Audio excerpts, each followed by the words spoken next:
Okay, remember that they're changing my voice. So to understand Proverbs 34, we have to really look at what it means to be in the Spirit of God, right? So how is a spirit defined?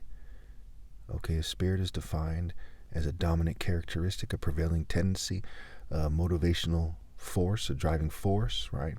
The core of, the core of something, right? The core of the spirit is like the spirit, right? So it's called the Spirit of God, for example, because God is in the center of it, the core of it, the source of it.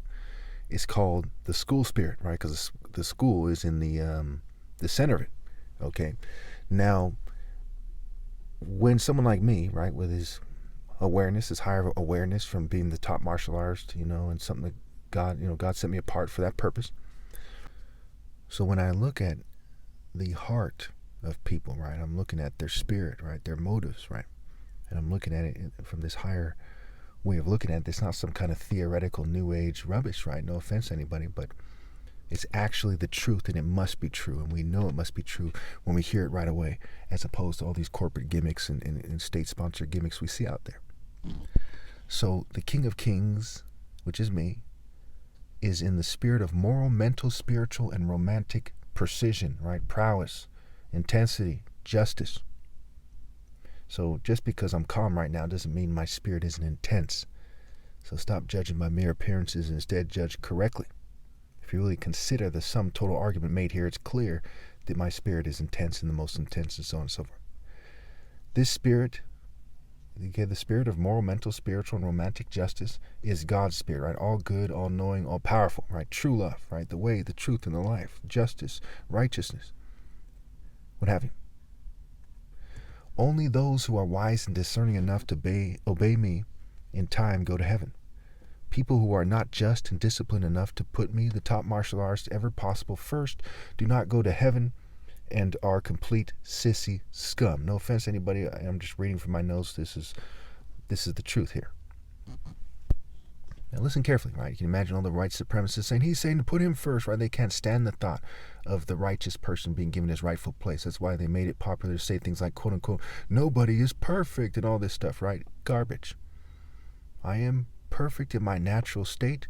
I'm the one God set apart as the perfected completion of his work, and then sealing people in hell, and no one's supposed to continue reproducing, and so on and so forth. Okay, so listen carefully. Putting me first is putting God first, as I am the only gate to God, and I am in God, and God is in me. Okay, one's natural brain and heart must be wise, sensitive, discerning, righteous, just, disciplined, obedient to me, and it must scramble to obey me. Okay.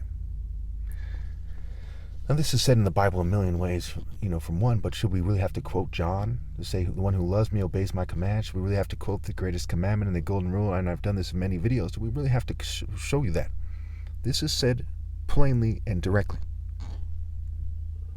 It's pretty straightforward, right? The one who obeys me obeys God in spite of technological sabotage. Okay, that doesn't matter, right? To obey me is obey God. This is the destiny of God, what God would have you do. If God tells you by his actions, right, to obey his son, like in the parable of the tenants, right, the heir, the bridegroom. Okay, say you're a beautiful woman and you're supposed to submit to me, right? Do you say, well, his brain is hacked? No, that doesn't matter. Would you disown your child because his brain is hacked by scum? Now, how much more if he's still doing the right thing? Okay, so even if they manage to completely hack my brain, and it's inconclusive how much damage they've done and how much they're influencing things, but one thing that is conclusive is that they're forced to operate within the boundaries of who I am, right? They can't make it so I fly around because I don't have wings. They can't make it so I breathe underwater because I'm not a fish or some life form that can breathe underwater. And they can't make it so I do the wrong thing, only make minor mistakes, because who I am, to the core of who I am, is someone who does what's right. And we have thousands of videos that make that clear. And I've clashed with them on this issue, right? They've tried to get me to settle, didn't work. Okay, they, over a long period of time, like maybe I went on a date, I got catfish or something, kicked them to the curb, right? They tried to get me to, do various evil things, and I didn't do them. Okay? That's part of why I'm blameless, because I'm no more capable of doing the wrong thing than I am capable of jumping over the moon or something. You see what I'm saying? And so it is preposterous for people to argue for any reason that they should cheat me. That's why I made one of the most important divine verdicts ever made, that even if I go into a coma, okay, and if you waited that long, you should stop everything, go to that hospital, and just pray to God through me, standing by me in a coma, not date anybody, and everyone should be punished for that. You don't go from that to then, I'm going to marry this person, or I'm going to go to church. Don't go anywhere after that. Just pray. Just go rally to me and pray to me if I'm in that coma. Because the treachery that would have led up to that, and the attempts to steal, right? A key vying point is over what is a valid gain and what is ill-gotten gains for the mentally ill who are still ill, who still didn't evolve to be a human being, and so on and so forth, right? So is it a valid gain, or did you ride the wave of trying to cheat me for a bootlicker's pittance and cheating yourself and your offspring out of paradise as a result? And therefore, it's an ill-gotten gain. So is it a universally valid gain, or is it an ill-gotten gain? That is key here. Proverbs 1:19, the first chapter in Proverbs. Proverbs starts off by saying, Proverbs is for understanding the parables and riddles and sayings of the wise, That brings us to about verse 6, verse 7. And not far from that, verse 19, it says, such are the paths of those who go after ill-gotten gain. It takes away the life of those who get them. So the first kind of thing that they touch on after they explain what the purpose of the book is for is to fear the Lord so much that you don't pursue ill-gotten gains or you go to the realm of the dead. And we see it repeated in Proverbs 9 and so on and so forth. Pretty straightforward. Okay.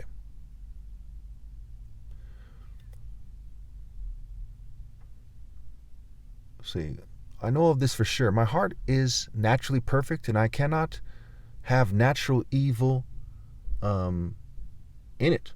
And I can have natural evil thoughts. Everyone in this world, okay, already belongs to me, and everything in this world already belongs to me. It's just saying, what will you do? What kind of servant are you, so I know where to place you, right? The parable of the 10 minas. If you're an attractive female, you're going to betray me for what? For your kids? So who allowed you to have kids? On what planet do you have kids? Who really rules this planet and not the devil? Obviously it's God. And that's part of why they changed my voice to try to make it so it sounds annoying and corny. That's them conceding my point to the extreme. No one in their right mind would believe even for a moment that someone like me magically sounds corny. That is stupid. That's like the pinnacle of being a retard. And you think these weirdos, who don't like me will say, whether they're in church or otherwise, okay, and everyone who's cheating me magically sounds like the pinnacle of sanity. It's stupid. Okay. The monotheistic martial artist that has been bred to be so, right, me, lives for God. Okay? He lives for God and not for pleasure in life. He lives for God's order. The Eastern martial artists, the magicians, the bodybuilder, etc., okay, they live for emotions. They do not have a valid and genuine sense of duty, right? So if their sense of duty is to nation or their family alone, that's not valid and genuine. Okay, selfish, right? See flesh. They don't see beyond that. Okay, so every other type of person, I name these people because they're good points of references, but every other type of person doesn't have a good sense of duty to God. It's just me.